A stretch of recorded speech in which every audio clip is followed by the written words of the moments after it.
For this year, we assess the performance of over 1,500 local governments nationwide.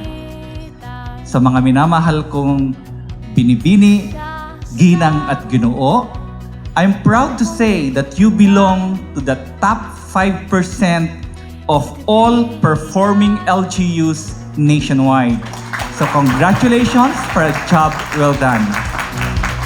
Isan pa mag, ikaw gibiyaan, gipasakitan, gilubong ng dughan mong buhi.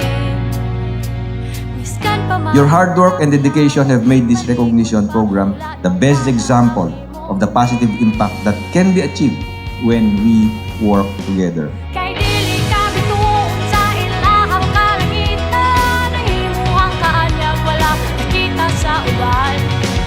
The Subaybayani Awards is just a fitting recognition to the collective efforts of our modern-day heroes, composed of local government officials, personnel, and constituents as reflected in the Subaybayan portal and other databases of the Department of the Interior and Local Government.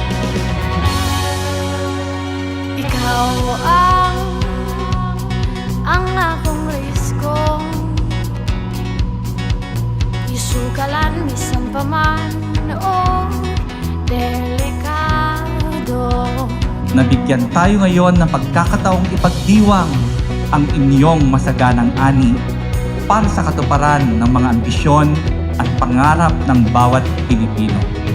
Salamat sa inyong patuloy na pakikipagtulungan sa kagawaran sa pagsusubaybay ng mga proyektong bayan. Kay dili ka bituon sa ilahang kalangitan, nahimuhang kaanyag wala nakita sa uban. Pili man ikaw ang adlaw, pili man ikaw ang bulan, o bahandi, ikaw ang akong bulawan. Ikaw ang akong bulawan.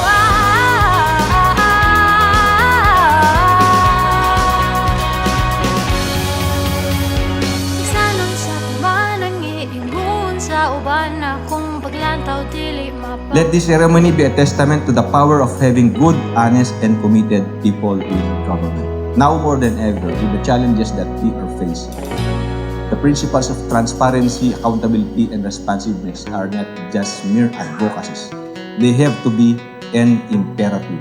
May your commitment, passion, and dedication continue to illuminate the path to a future where every citizen is not just a spectator, but an active, vital participant in the journey of good governance. Ikaw nga